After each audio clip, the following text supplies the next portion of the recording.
प्यारे दोस्तों नमस्ते। आइए हम सुनते हैं भगवान शिव के परम भगत की कहानी। तो कहानी को पूरा जरूर सुने। प्राचीन समय की बात है। शिवपुरी गांव में किशोर अपनी पत्नी सुहानी के साथ रहता था। दोनों पति पत्नी भगवान शिव के बहुत बड़े परम भगत थे। सुबह सुबह बस भगवान शिव की पूजा में लीन रहते थे। दोनों मन के बड़े ही दयालु थे। किशोर एक रिक्शा वाला था। वो पूरा दिन रिक्शा चलाकर अपने घर का खर्चा चलाता था। उसका रिक्शा काफी पुराना हो चुका था। सभी लोग उसके रिक्शे को टूटा फूटा देखकर उसमें कोई बैठना पसंद नहीं करता था। इस कारण उसकी कमाई बहुत ही कम होने लगी। किशोर से दूसरा रिक्शे वाला कहता है, किशोर भाई, तुम्हारा रिक्शा तो बहुत पुराना हो गया है। एक काम करो, तुम इसे ठीक तो ना कराओ और एक नया ही रिक्शा खरीद लो। किशोर दूसरे रिक्शे वाले से कहता है, राजू भाई, तुझे तो पता ही है मेरे घर की हालत कितनी खराब है। बड़ी मुश्किल से तो 2 वक्त की रोटी नसीब होती है और नया रिक्शा खरीदने के लिए पैसा कहाँ से लाऊं। आज तो बस एक ही सवारी मिली है और उस सवारी ने भी आधे ही पैसे दिए हैं। अब इसी में से शिव जी के भोग के लिए प्रसाद भी लेना है और इस रात का खाने का प्रबंध भी करना है। ऐसा कैसे चलेगा। तभी दूसरे रिक्शे वाले ने कहा, चिंता मत करो किशोर, एक दिन भगवान शिव की कृपा तुझे जरूर ही मिलेगी। हाँ सोनू, भगवान जो करते हैं सब अच्छे के लिए ही करते हैं और आज मैं जो भी हूँ भगवान शिव की बदौलत से ही हूँ।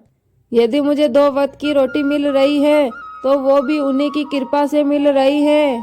यह सब कहकर किशोर बोलता है, अच्छा मैं चलता हूँ। सुहानी मेरी राह देख रही होगी और शाम की आरती का भी वक्त हो रहा है। किशोर प्रसाद लेने के लिए बाजार की तरफ आगे बढ़ता है। वो मन ही मन में ओम नमः शिवाय का जाप करता चला जा रहा है। ओम नमः शिवाय, ओम नमः शिवाय। तभी अचानक से नुकीले पत्थर से टकराकर उसका रिक्शा पंचर हो जाता है। आज उन्होंने सिर्फ 20 रुपए ही कमाए थे। उन्होंने शिव जी के भोग लगाने के लिए 10 रुपए का प्रसाद ले लिया और बचे हुए 10 रुपए में से 5 रुपए पंचर वाले को दे दिए और अब बचे 5 रुपए से उसने 2 पाव खरीद लिया और घर जाकर अपनी पत्नी से बोला, सुहानी, आज राजू भाई ने मुझे जबरदस्ती से अपना खाना खिला दिया। मेरा तो पेट एकदम भरा हुआ है। कमाई कम होने के कारण बस 2 ही पाव ला पाया हूँ। एक काम करो, तुम इनको खा लो। पत्नी सुहानी बोलती है, ठीक है जी। किशोर खाना कम होने के कारण सुहानी से झूठ बोल दिया ताकि सुहानी को भूखा नहीं रहना पड़े और वो खाली पेट ही सो गया। कभी कभी तो ऐसे दिन आते थे कि दोनों को सिर्फ पानी पीकर ही सोना पड़ता था। दोनों भूखे रह जाते थे, लेकिन भगवान शिव के लिए कुछ ना कुछ करके प्रसाद का भोग लाया करते थे। एक दिन माता पार्वती ने शिव जी से कहा, स्वामी जी, किशोर उसकी पत्नी सुहानी आपकी अन्योनी भगत है। उनकी अवस्था कितनी भी खराब हो लेकिन वो आपको भोग लगाए बिना नहीं रहते हैं। प्रभु, आप उन पर अपनी कृपा क्यों नहीं बरसाते। मैं उनको तकलीफ में नहीं देख सकती। आपके हाथ में तो सब कुछ है, आप उनके लिए कुछ क्यों नहीं करते। माता पार्वती की बात सुनकर भोलेनाथ बोलते हैं, माता, पिछले जन्म में किशोर बहुत ही क्रूर व्यक्ति था। हमेशा लोगों को परेशान किया करता था। उसे किसी पर भी दया नहीं आती थी। गरीब और बेसहारा लोगों का मजाक बनाने में उसे बहुत ही मजा आता था। उसने अपनी माँ को अपने घर से बाहर निकाल दिया था। इस कारण से अब इस जन्म में उसे संतान की प्राप्ति भी नहीं हुई है। पिछले जन्म में तो उसके दिन बड़े ही सुखपूर्वक बीते हैं, लेकिन उस जन्म का फल उसे इस जन्म में भोगना पड़ रहा है। ऐसा हर प्राणी के साथ होता है। यह बात सुनकर माता पार्वती बोलती है, पर प्रभु, अब उसे और कितना कष्ट सहना बाकी है। शिव जी बोलते हैं, बस कुछ दिन और, जल्दी उसके सुख के भी दिन आएंगे। बस उसे एक परीक्षा से गुजरना है। यदि वो उस परीक्षा में सफल हो गया तो उसी दिन से उसके दुख के दिन दूर हो जाएंगे। इधर किशोर की स्थिति बिगड़ती ही जा रही थी। उसके दुख दूर होने का नाम ही नहीं ले रहे थे। इसके बावजूद भी शिव जी के प्रति उसकी कोई कमी नहीं रही। दोनों पति पत्नी रोज सुबह भगवान शिव की आरती करते और उनके भोग लगाया करते। एक दिन सुहानी मूर्ति के पास जाकर कहती है, हे भगवान, हमारे से इतनी क्या भूल हो गई जो हमें इतने कष्ट भोगने पड़ रहे हैं। अब तो हमारे दुख हर लो भगवान। किशोर बोलता है, भगवान, मुझे धन संपत्ति की कोई लालसा नहीं है, पर कम से कम मुझे 2 वक्त की रोटी जितना तो दे दो भगवान।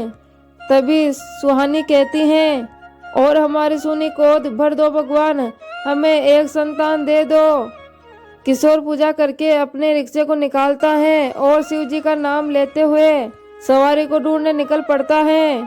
मन ही मन में सोचता है किशोर, हे भगवान, पिछले 4 दिनों से कुछ भी खाने को नसीब नहीं हुआ है। आज हमें इतना तो दे दो कि हम एक वक्त का भोजन भर पेट कर पाए। किशोर ये सोचता हुआ अपना रिक्शा आगे बढ़ता है और इधर भगवान शिव बूढ़े आदमी का वेश धारण कर लेते हैं और किशोर के पास आते हैं।